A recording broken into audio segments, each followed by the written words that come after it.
Good morning, Turfs Up Radio. Wayne Bowles, Profits Unlimited, coming to you live from Louisville, Kentucky. Yes, indeedy. Got a little bit of a head code going on, so if it doesn't sound right, it is. Don't have to tune your radio in. No, that's telling my age, man. You know, you used to have a dial, you tuned the radio in, and sometimes it wasn't clear. You'd have to tune it in a little bit better, but it's not your dial. It's not your app. It's my voice today. So, anyways, I'm going to get through this, and as long as you all can put up with it, we'll be all right. But, oh my gosh, it is Monday, March, 2nd, I think today is. So, yeah, I think we're on March 2nd. I got my birthday coming up March 5th, and we'll talk more about that later. No big deal, but here we are, one shot, one opportunity. You going to take it, or you going to let it slip away? So, man, I had the most outstanding experience, and I want to talk about this weekend to share with you guys. And at business wise, I mean, it was just an awesome experience. And I'm sure somebody has had a better experience, and maybe this weekend you had a better experience than this, but it was just cool. And I'm going to talk about that. But man, I hope all y'all are doing good today.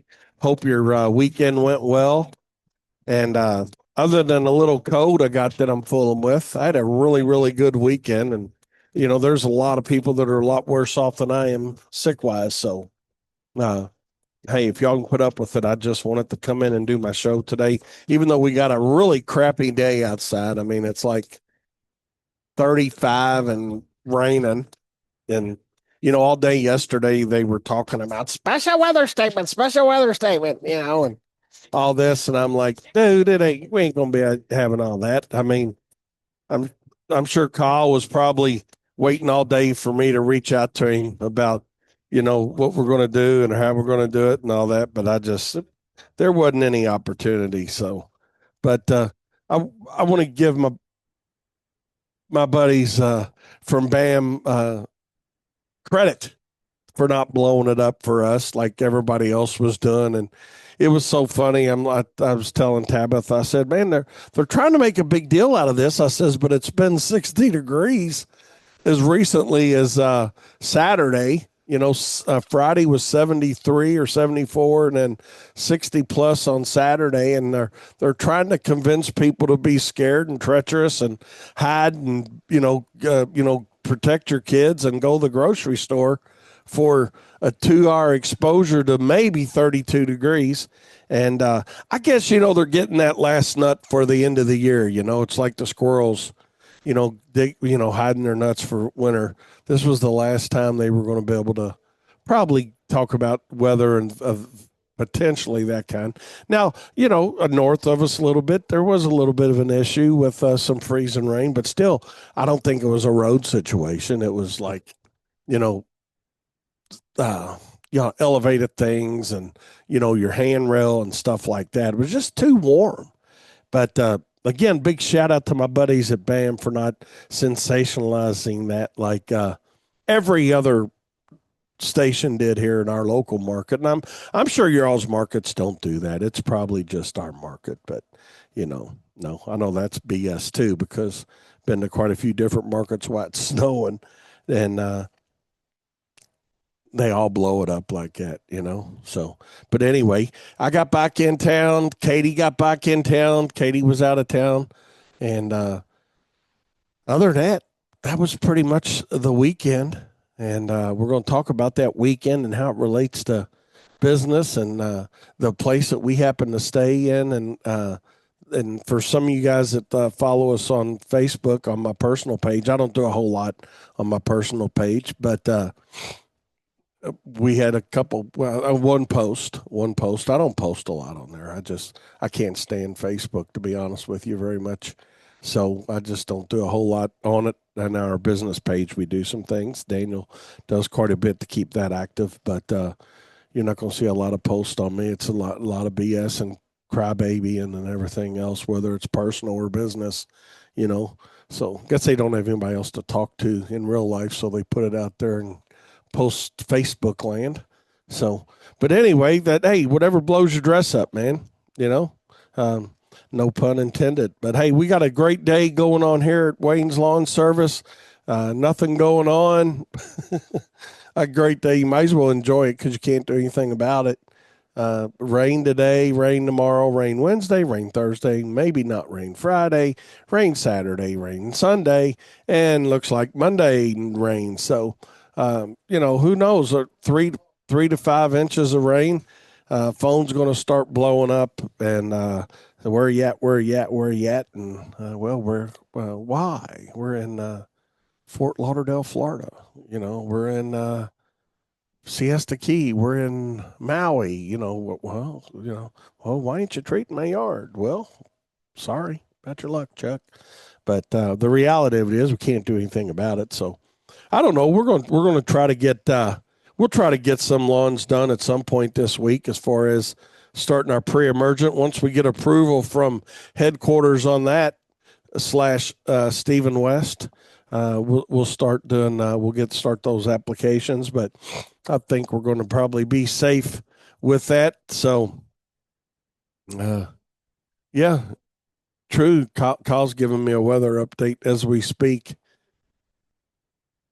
Yeah, where we at? He's sending me to our BAM app. Good. Our, our our lowest rainfall in the next 10 days, do you say, is a quarter inch. So for that day, not collectively, but each day is a quarter inch or more. So yeah, Seth, I think you hit it right on target. Seth said, "Good morning, Wayne." He said it's the kickoff to mud season 2026. So that's about what it's going to amount to. So, I mean, we're not worried about mowing grass right now. We don't have that issue, but it would be nice to get a few days of good weather into just, God, I lost my train of thought. Good weather on pre-emergent, starting that pre-emergent, getting it down, and God, even some mulch or, just a lot of different things we could be doing. But hey, you know what? That's all right. We can't do it. We'll do it when we can do it. So that's how we'll do it. So with that being said, we're going to take a short break and we'll be right back here on Profit Time. We're all back in our places. Katie went up to Cleveland, Ohio, spent a little time up there for a baby shower over the weekend and had a good time up there, she said. And Kyle and Daniel held the fort down here. And um, I went to a place called, and I want to share this story with you on my weekend and talk about the business side of this place. Okay. But I went to a place called Grand Rivers, Kentucky, and it's in Western Kentucky. Some of you people may have been there before. I don't know. It's a very small community, but it's at land between the lakes, and this little community called Grand Rivers. There's a I don't. It's called Patti's 1880 settlement, and this is a town of like under 500. I think they told me it was like 375 or 374 was the total people in this town. But anyway, this restaurant there called Patty's uh, has been there for, gosh, I don't know.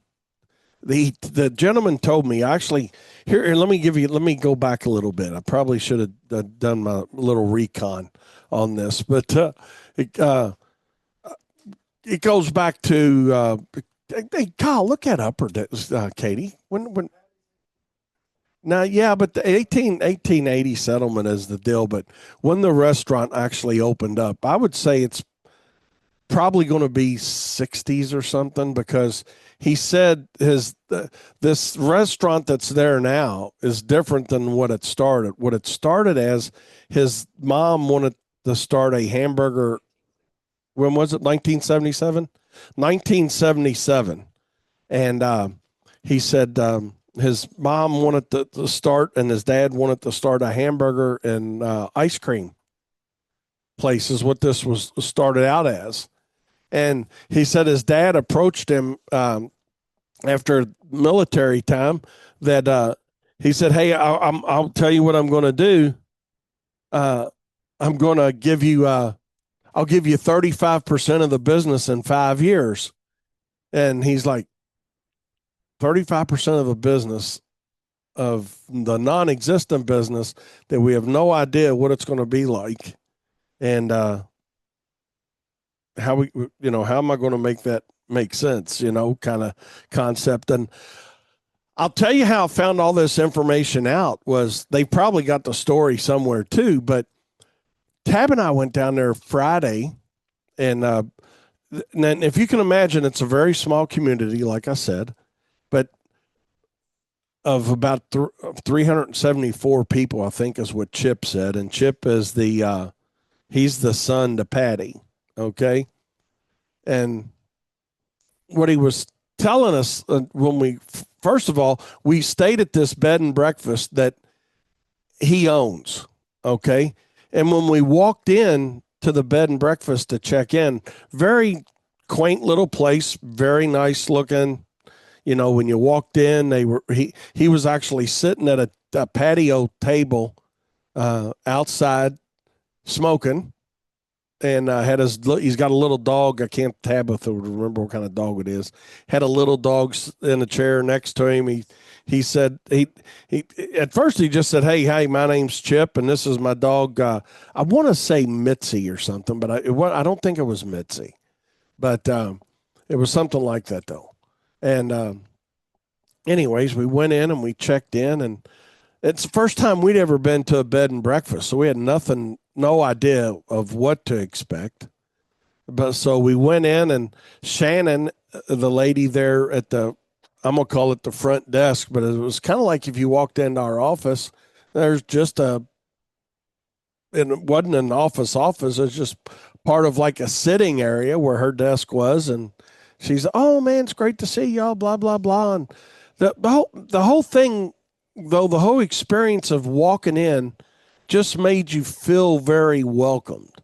And I know that's what it's supposed to be, right? I mean, I know that's how it's supposed to happen. And, you're supposed to feel welcomed at a place like that. And you to always try to make people feel welcome for your customers. But again, looking at this, we had no idea that Chip, who's sitting there in a pair of overalls, and I swear, once he told me who he was, he says, hey, my name's Chip, and, my mother owned Patty's, and he was starting to tell us a little story.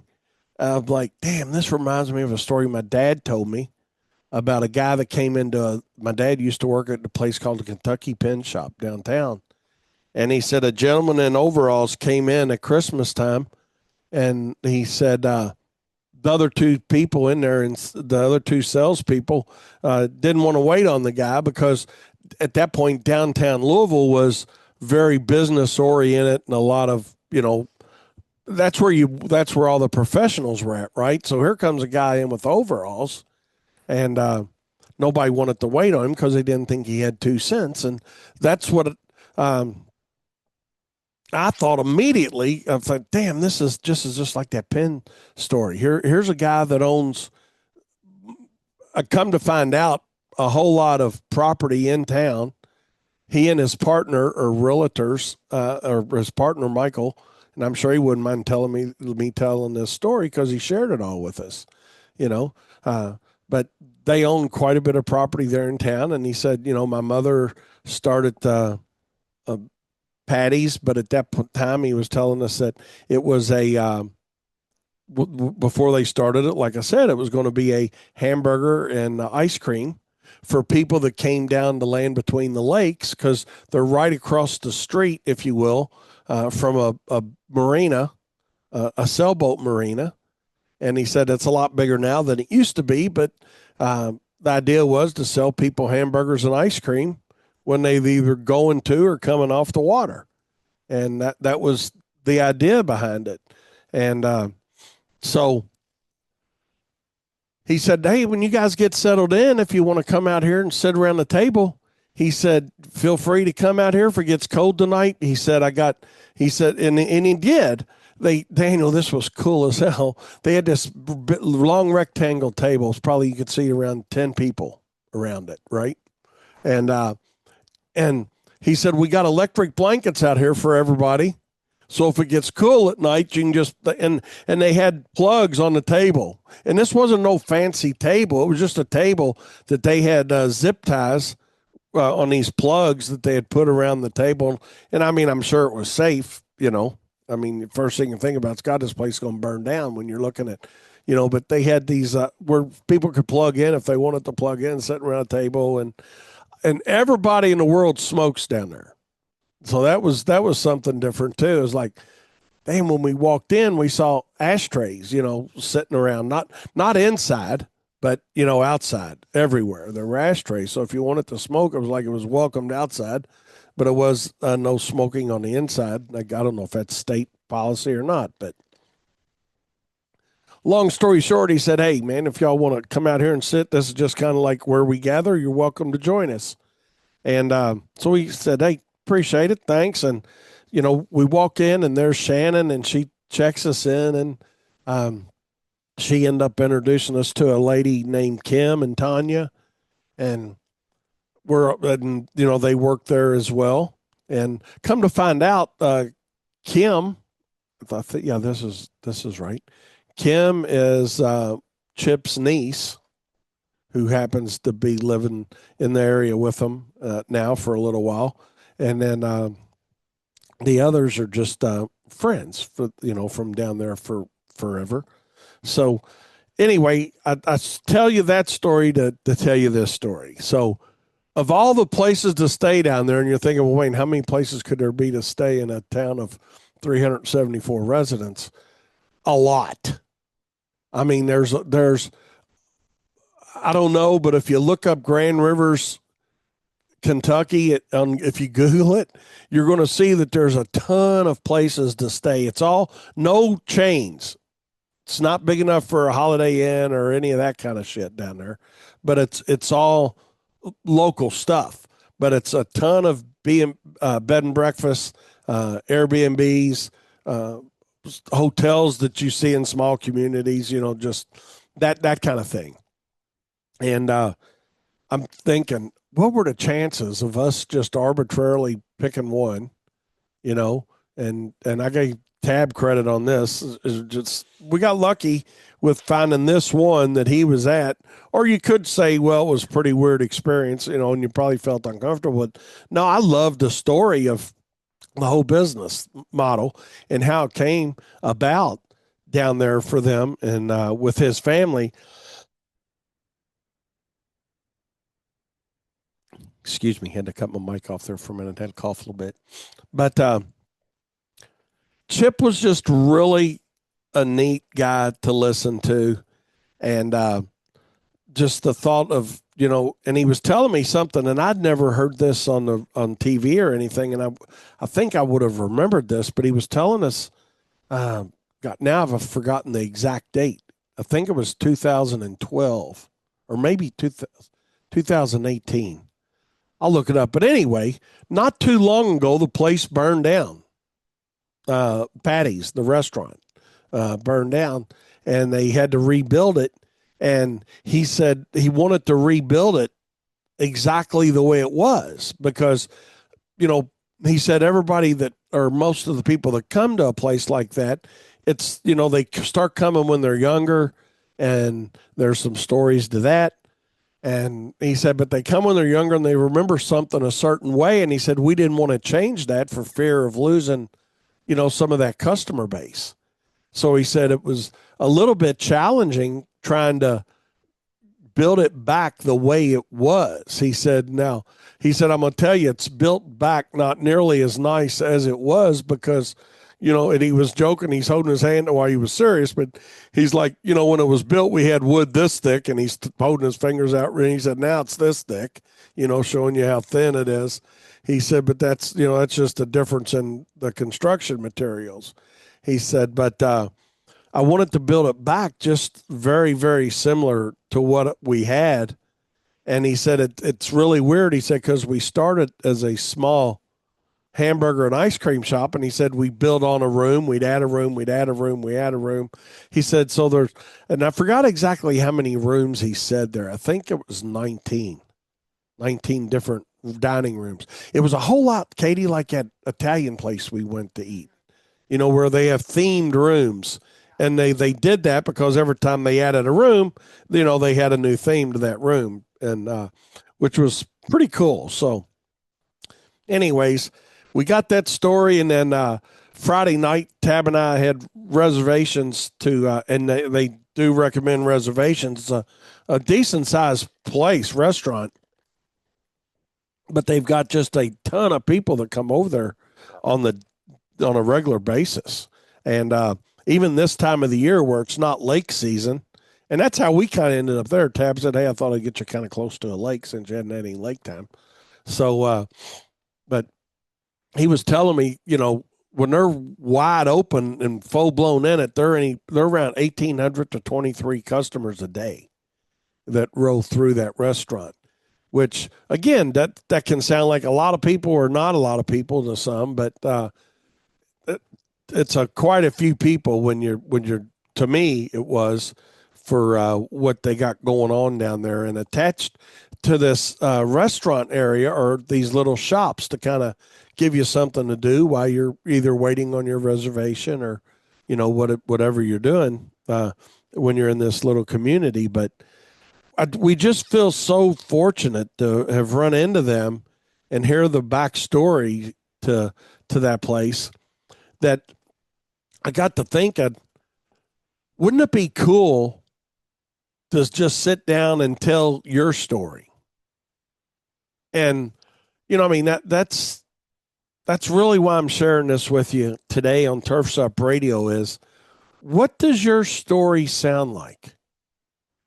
What does your business story sound like? And before you say it's not nearly, and I've got a whole lot more to that story than I've shared to this point, but you get the point that this guy, they've had a family business. He's very proud of it.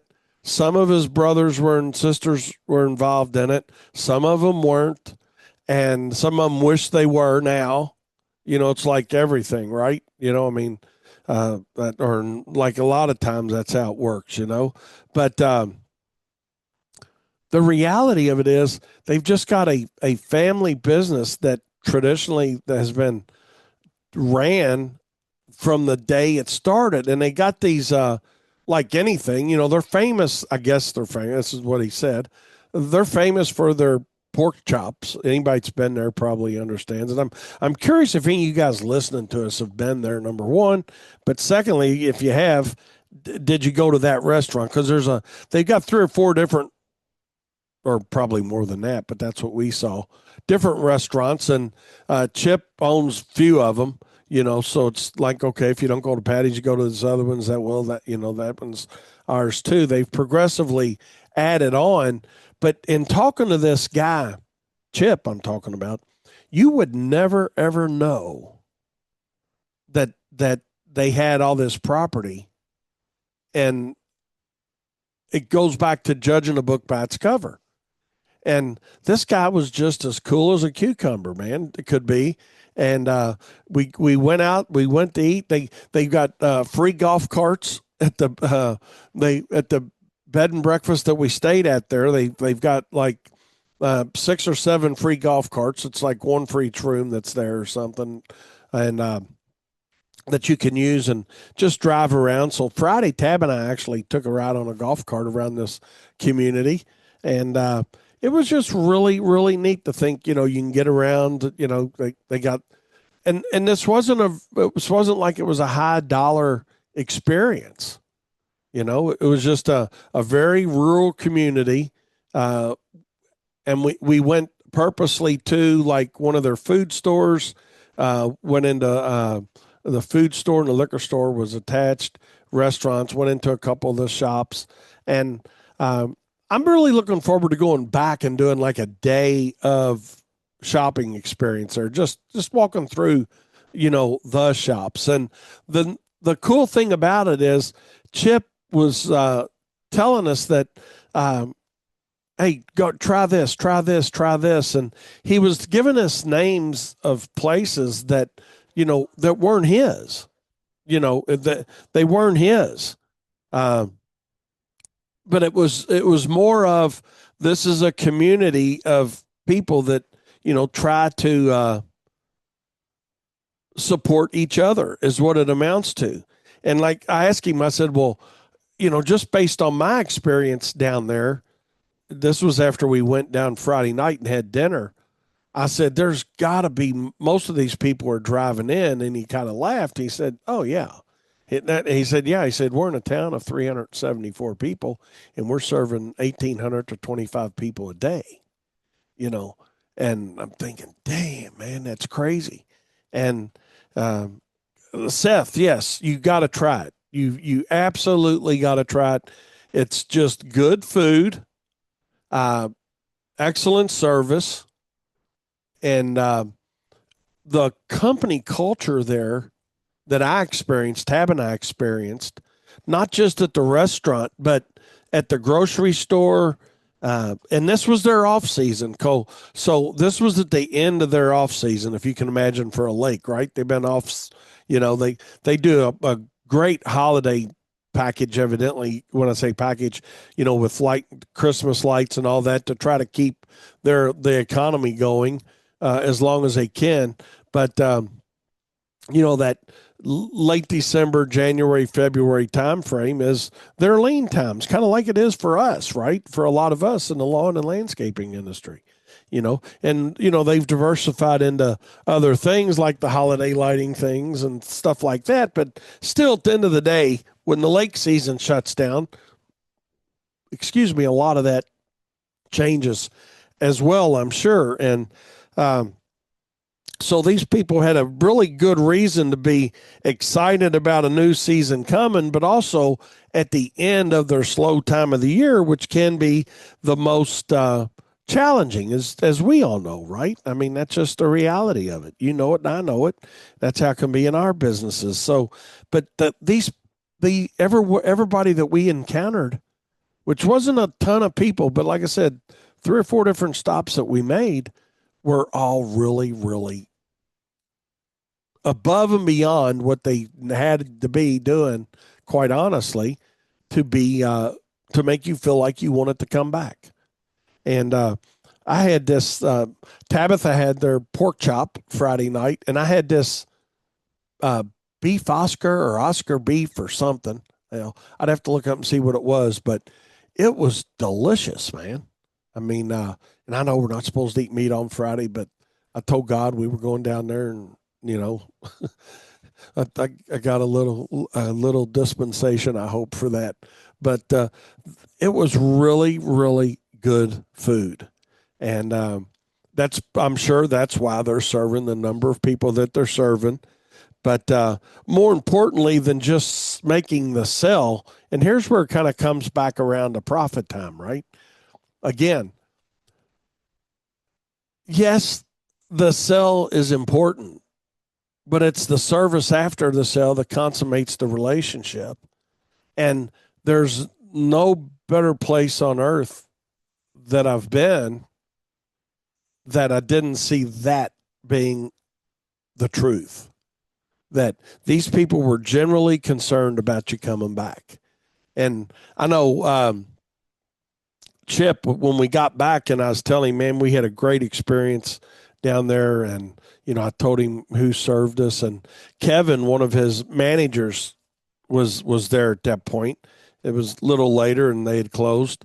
And they have this other place across the street called T. Lawson's, which is another bar slash lounge slash piano food and kind of deal that Kevin runs for him. And I got to talking to Kevin too. And they also have a bourbon room, Kyle, down there that you would like. And I went in there and before we ate, because Kevin was talking about these bottles, they have partnered with Angel Envy, and they got these bottles. Uh, and I'll share that whole story with y'all later and share it with Kyle later. But anyway, so I got to meet Kevin, and Kevin has a pretty diverse background. He used to come down to Patty's with his parents, and that's how he knew about Patty's. And his parents lived in the area, and his dad got sick. And Kevin actually he was telling me 5 restaurants up in Chicago. And when his dad got sick, he moved back from Chicago to help his mother take care of his dad. And that's how he ended up in this 1880s settlement area. And at that point, Chip was looking for a CEO to help run it because he was getting a little older. I think Chip said he was 76, and he just, the pace. So it's kind of like something really good came together for everybody involved. Chip was getting a little bit too old to run the whole facility, and he found this guy that knew all about it because he had been coming there his entire life. He had the food experience. He had the retail experience. And so in the meantime, now they've started this bourbon room and looking to put cigars in with it. That's their next new thing they're going to do, is have a cigar and bourbon bar, Kyle. That I told him, I says, oh, I don't know much about bourbon, but my son does. I said he enjoys it. I said he'd love coming down and doing this, but it really was a great experience. And what I share with you guys is this: if somebody can make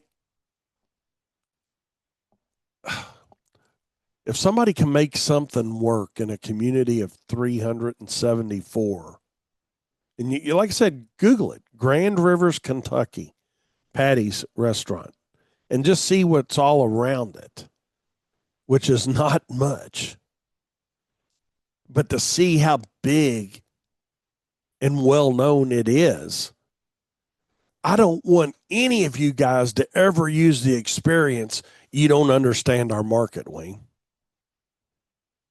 Because what they've done in a market of 374 is incredible. They could have sat back, and I'm going back to Chip's mom and dad now, and said, there's no way this is going to work. Matter of fact, Chip said, I told my mom and dad, I said, you're out of your mind. There ain't no way this is going to work. And they said, well, maybe not, but let's just try it. Said people like hamburgers and people like ice cream, and when they get on or off their boats, they're probably going to want something. And so it transitioned, obviously, from ice creams and hamburgers to people saying, hey, do you have this? Do you have this? Do you have this? And now there's several ice cream places, several hamburger places. When I say several, enough to support the traffic that they got. But then this really nice restaurant that is not inexpensive, but it's not over the top high. But that everything is just delicious in. I mean, like I said, that's they do their something unique to them, and you guys may have. Everybody needs something unique to their business, right? They, other than their company culture, which Chip did tell me this. He said Kevin has really made our company culture a whole lot better than it used to be, just in the few years he's been there. He said, but. I asked him, I said, well, how did the bread and the pots come to be? And he said, and he told me that story. He said, that's a story on its own. He said, and the problem, he said, with the older, when they first start doing that, is they wanted to figure out a way to get somebody hot bread and keep it warm while it was on their table. So they were big gardeners, and his dad loved roses. So he said, let's try cooking this bread in these flower pots. It should, So that's how that whole thing came around. Now, here's something from a business perspective. He said the bad thing about that is, Wayne, he said, when we're at our peak of serving 18 to 2,300 people a day, he said, we can only bake bread in those pots 3 times before the pop becomes too brittle from the exposure to all the heat. He said, so I said, so you're, that's the life cycle of that pot for going through their, yeah, Kyle said forever. So then they just and then go, yeah, they get about three before they get too brittle, and then they'll break. And then he said the problem with that is, you can understand, then if anything chips off in it, then it's in the bread. And then, he said, so then we just have to repurpose the pots either. He said, so what my dad initially started doing with it, he said he just started putting one flour in each one of those pots and taking them around to all the surrounding community, saying, hey, come over to Patty's and try our food, try our this, try our that. And that's what we use the pots for. And he said, now it's completely different. He says, but yeah, he said, we had to figure out a way to repurpose those pots. So think of that. How many, wouldn't you like to just be the guy selling them the pots, you know? But it's pretty cool. And he said, now he said the automation that they have, and he said the problem with some of the older ovens, and I kind of laughed because I can visualize this, right? He said, is the inconsistency of the heat. He said, so about halfway through the cooking cycle, we'd have to spin the front to the back and the back to the front. And he said, now he said it's all automated. And he said, it just, it just spins it. And he said that's taking, the time and effort out of that end of it. But my point is, yes, they got some overhead, but what do? They charge for it. They charge for the overhead. The person's buying the experience. They got this strawberry butter. I'm going to reference it for people that know in the Texas Roadhouse, it has a cinnamon butter. I think it is. But they've got this strawberry butter there that they're known for. And I said, this guy was like, I assume he's telling me the truth. He's got no reason to lie, right? And every time I think about asking him a business question while we're sitting there drinking Mick Ultra, and drinking his beer out of his refrigerator there at the B&B, he's like, I said, well, I got to ask, man. I said, how'd y'all come up with strawberry butter? He said, Wayne, he said, I'm going to tell you the honest God's truth for that. He said, he said, the thing was, my mom used to share recipes. But if somebody wanted her recipe, she wanted a recipe. And he said the strawberry butter recipe actually came from Colonel Sanders. He said they were actually going to, at one point, KFC was going to bring strawberry butter out. And they decided not to. But they had the recipe for it. So his mom gave him some recipe for something. And I have no idea what it is, but I swear to God, I just thought of this. It might be the gravy. Because Colonel Sanders gravy is a whole lot like that bottle of gravy I brought back for you, Kyle. I just now thought of that. He didn't say what it was, and he would probably tell you, But that strawberry, so for any of you guys that have been to their place and had their bread and strawberry butter, that recipe on the strawberry butter actually came from KFC, and they were going to bring out and never did. So I don't know that's his story, and it's in a book. He's actually wrote a book. He wrote 3 books. He's got one that he wrote in honor of his dad, one for his mom, and then another one about an egg or something. He told me the story, and I can't remember what that was about. But really, just a super super bunch of business stories, and super nice guy. And my goodness, like I said, you'd never believe it, sitting there talking to the guy. But if you guys have not been to that Patty's 1880 settlement in Grand Rivers, Kentucky, and I'm talking about any of you guys that are far away, it is worth the experience. Check them out online. And I guarantee you, if you make the trip, you're going to see that it's worth the experience. And I'm trying to think the name, and I'm not getting paid to say any of this. It's just, it's the business connection that I think is so important to understand that. Number one is don't ever use the excuse you don't know our market. Our market will never pay it. That is, they are the perfect example of why that's a bunch of baloney. But the place we stayed was, I think, the Rose of Lakes, I think is what it was, the Rose of Lakes bed and breakfast. And very affordable place to stay, um, clean. Uh, Old's not the right word when something looks vintage. I guess is, uh, but very vintage, but certainly just a great experience.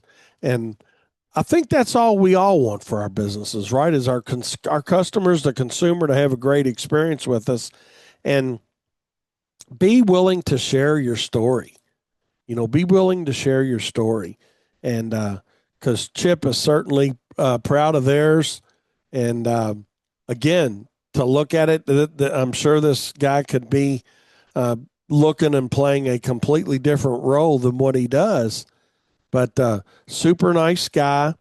Again, Shannon, Kim, Tanya, his partner Michael Lee. I think he said they've been together like 51 years. Kevin, anybody that we ran into and talked to in that whole relationship of that business and or family and or both combined was just cooler than a cucumber, man. So, with that being said, we're going to take a short break. We'll be right back. Appreciate you guys listening to us today. And, I know it's a little bit kind of like an off the rails edition on what we're talking about today. But again, you never know who you're going to run into when you're out somewhere, number one. But when you listen to somebody's business experiences and see what somebody's done in a community again, I think Chip said 374. I'm not exactly sure, but very, very small community, and the draw that they have from a much larger area. And I'm sure a lot of people are coming from other states. You know, it all goes back into what are you doing with your own company to give somebody a reason to, utilize your services. So, don't use well, I'm in a small community, or I'm in a very large, urban setting, or, whatever excuse you give yourself on why or why not. Here's a perfect example of people in a very small community that have taken it to a level that they can certainly be very proud of. I mean, even to the point, Chip was telling me something really neat, Daniel, that one of the little stores they have down there is a Pandora store. And, I'll share part of that story here on the radio and save the rest for later. But they approached them about, putting a Pandora uh, store or retail outlet in one of their little, they got little, I'm going to call it a cottage for lack of a better word, these little stores that are surrounding this restaurant, right? And so what Chip actually got them to do out of respect for his mother, and I could tell he had a ton of respect for his mom and dad. He said, well, we'll do it, but uh, he said, I'm just not sure if we're in a Pandora market, if you will. And the lady said, well, I'll tell you what. She said, I really think you're going to have good success, with our product, and but what I would like you to do is just try it. And he said, well, I'll try it if you do one thing for me. And she said, what's that? And he said, on the Pandora charm, that's what the charms. He said, I want you to etch a picture of my mother in it, and I want to be able to sell that down here as well. Because he said my mother loved people, she loved to go places, And I'm just thinking if they buy the charm, she's with them and she can look out and see all these places everybody's going to, basically, you know? So, I mean, hey, that's way he justified it in his mind, you know? Pretty cool. And so, long story short, they said, yeah, they would do it. And he said, and he told me, he said, Wayne, it's kind of crazy. He said, I didn't know if they do it or not do it. Didn't really matter. He says, but there's only three people's faces that they've etched into one of their charms, and his mom's one of them. Wow. So, yeah, pretty cool. Well, Abraham Lincoln, his mom, and I can't think of who the other one is, but there's three people, according to him, in his story that they've done that for. So, uh, I thought that was a pretty cool little story. Pretty cool little story. So, again, it goes back to bless you, Katie over there sneezing. Y'all might have heard her. But, it goes back to believing in what you've got, and don't blame it on the size of your community, on whether you're successful or not. But what are you willing to do different and better than your competitor? And for them, it was all about good customer service, good food at the beginning, a good hamburger and good ice cream.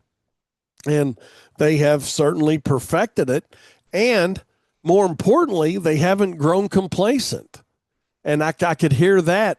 And we didn't actually talk about that. I really felt like, Daniel, when I was sitting at this table talking to Chip, and we all were just sitting around, but it almost felt like I was down there doing uh, a story, on their thing, just, I'm like, a couple things I asked him. I'm like, Chip, if you don't want to answer this, that's fine. I said, but here's my question. And he's like, oh, no. He said, yeah, that's fine. So, um, he was really eager to talk about, things they did and things they did well and things they did that wasn't too good. And, he just told you the way it was. And it kind of reminded me a little bit of my mom and dad when, he said, my mom always taught me, he said, just to tell the truth, you know, and he said, that's got me in trouble a little bit around here. And he told another story on that I'll save for another day. But he said, that's one thing you'll get from me is the truth. And he said, you either like it or you don't, but that's what you're going to get. So, again, I don't get anything for having this little conversation on my radio show today, but I'm just telling you, if you want a very unique experience that I really, really, really think you're going to enjoy anywhere in that community of Grand Rivers, Kentucky. And like I said, it's very small. There's one road in and one road out, if you will. Not literally, but it feels that way when you turn in off the main road into this 1880 settlement, they call it. It's been very well thought out. If you got an RV or a camper, there's campgrounds, there's B&Bs, there's Airbnbs, there's just some local hotels. You won't be disappointed by the experience. You won't be disappointed by the food. And like I said, we stayed at it's called the Rose of Lakes Bed and Breakfast, and picked it by chance. And him and his family just happened to own that one and was there and spend a lot of time there. And it kind of looked like the little hangout for everybody. And they got a nice little pool. It's not a heated pool, but it was open. He said it's just easier to keep it going all year round, Daniel. So very clean. Shall I leave a review? I have not left a review yet. So Definitely do. yeah, I definitely need to do that for him. So I do need to go and give him. I think looking at it online, they had like 4.8 stars or something. Yeah. So, anyways, that's that. So, good deal. With that being said, I guess we'll wrap it up. And again, the moral of the story is for the show today that don't ever use the excuse, Wayne, you don't understand our market. Our market will never bear it. Here's a market of 374 that they've expanded into a national brand, if you will. And the reality of it is, I really don't think you're going to find a place any better anywhere to go spend a little bit of time and just have a great experience. I mean, that's the way I'm gonna leave it today. If you want a great experience, great food, and have the opportunity to to meet the owner of the place, and I'm sure he wouldn't mind if you just stopped by up there and said hi. Right there, because I'm sure he spends a lot of time right there at that table and talking with anybody that happens to come in. So, and oh my gosh, the breakfast that they had Saturday morning, it was unreal. They told us hey, coffee at 6:30, breakfast at 9:15, and they knock on your door, right? They come by and say, hey, breakfast is ready. And you walk out and you're eating on a table with real plates, and they're sitting there. And that, I don't know if it's all the time, but Saturday morning he was there and having breakfast with us. And we sat there and ate breakfast with him, and um, just a overall great experience. And again, the learning lesson on that is, you know, don't judge a book by its cover. Don't blame your market for why you're either doing well or doing great, but know that you can do great in any size market anywhere in the country because they are pulling it off like the A team down there in Grand Rivers, Kentucky. Patty's 1880 settlement, C Chip, Shannon, Kim, Tanya, Kevin, all of them, man. Great people to be with, great fun, and very affordable. And appreciate every second of the time that you spend with them and the money that you spend in their community. So that's what we all strive for in all of our businesses. So we'll see you guys Wednesday. Hope you guys have a great day tomorrow. And remember, profit is not the dirty word.